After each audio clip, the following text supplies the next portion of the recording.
Hey everybody, welcome back to our happy place. I just wanted to jump on here for a minute and have a quick conversation with you about small businesses and the pandemic. Obviously, we know that the pandemic has shut down a bunch of stuff and it has affected small businesses. So what I wanted to talk about is how we as small business owners need to pivot. That's my word of the day, pivot. And it's on my mind because recently I had to do just that. I was prepping for a really big vendor event that was supposed to happen over Labor Day weekend.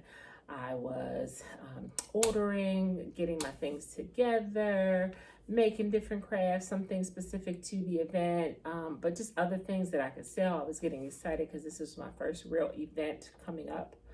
And in the back of my mind, I kept saying, well, what would happen if we couldn't do it? You know, how much product, how much this, how much that. But I thought, I'm going to just go for it.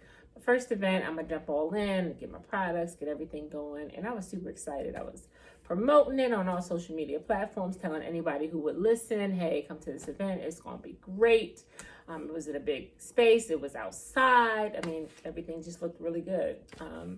But then about a week before the event, I got that dreaded phone call that said, due to the Delta virus, we are going to have to cancel this event.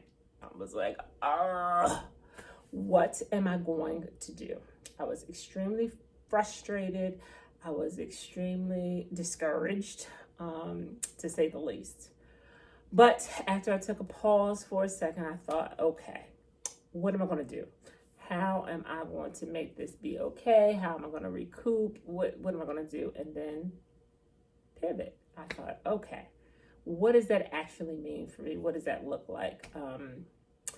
I thought, okay, I got this product. I need to move it. I need to do something. What am I going to do? Well, the first thing I thought about was I have an Etsy shop, so I need to list it on my Etsy shop. Because initially I wasn't going to do that because these were things that I don't normally carry on my Etsy shop. They were things I wasn't planning on carrying on my Etsy shop. They were really just specific to this vendor event.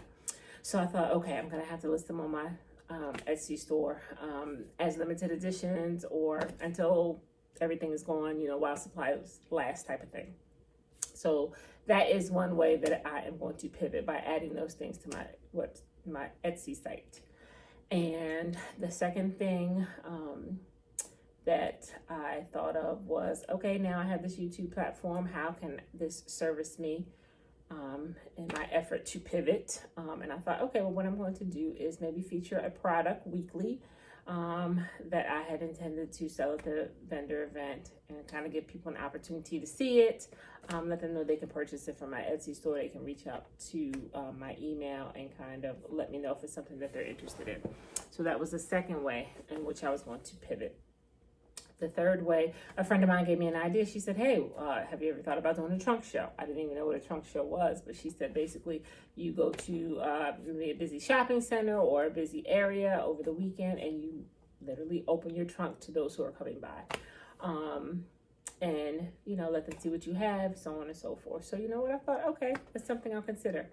And then my fourth way that I thought, okay, I'm going to be able to pivot in this direction is to have a virtual vendor event. Now, I did this some months back when the pandemic first started, and it was actually pretty successful. I had about maybe 6 or 7 vendors that sold different products, offered different services and things like that.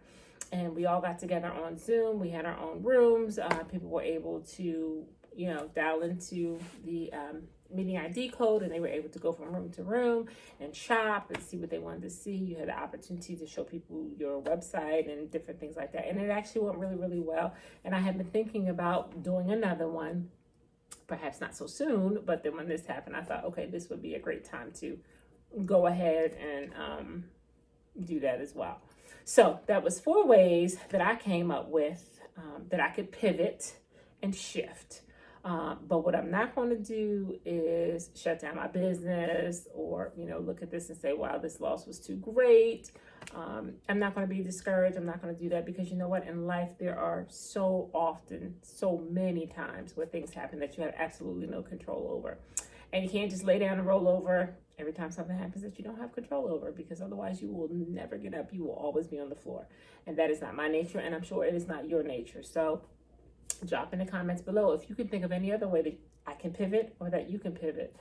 But right now we're in such crazy times that we have to be thinking outside of the box. What can we do in order to still have thriving businesses, right? And for those who don't have businesses, I will speak to the shoppers. People don't want to go out.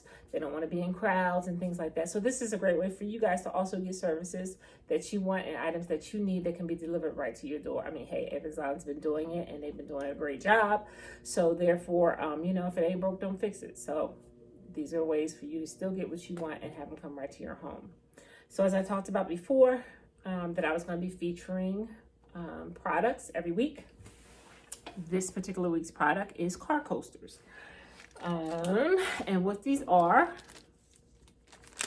they are just what I said, car coasters. They fit in your cup holders in your car.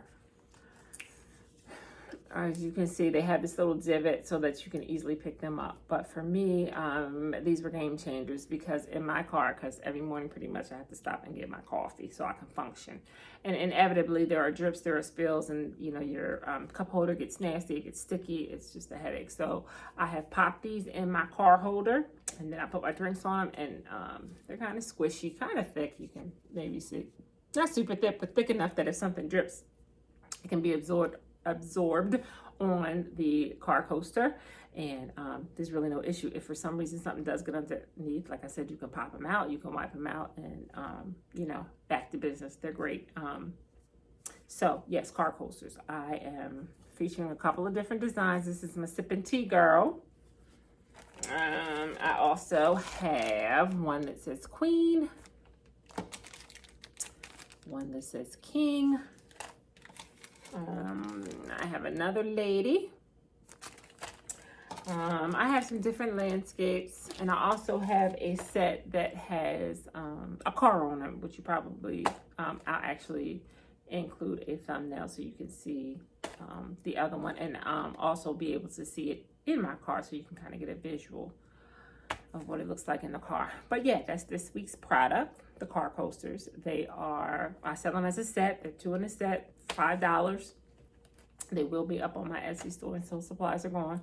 I'm not really sure how many I have in stock currently, but all of that information will be up on my Etsy page. Hopefully by the time I upload this video, I will have already put it on my Etsy website.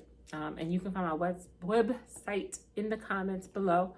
You'll see there's a link that you can click on to get directly to my Etsy store. Also, because the Etsy URL is so super long, it's very hard to kind of give that out. So I've also created another website address. It is www.personalizedcrafts.biz. If you put that in there, it'll also direct you right to my Etsy store. Again, comment below. Let me know if there's any other way I could be thinking about pivoting. Comment below and let me know if you're interested in the car coasters, because in actuality, anything can be put on them. They can be personalized with your name or anything else, even your photograph.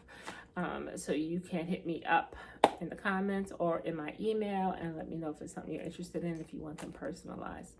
But anyway, yeah, I just was thinking about that, and I thought I am just going to pop on and let people know that there are other alternatives other than just completely tapping out. But anyway, guys, oh, one more thing. You might not have noticed, but I'm actually in my new filming space, and I am in love. I think the lighting is great. It's comfortable. It's cozy. And I'm really jazzed about it. You know, the purple always gets me in the right frame of mind anyway. But until I see you guys again, please be safe, and bye-bye.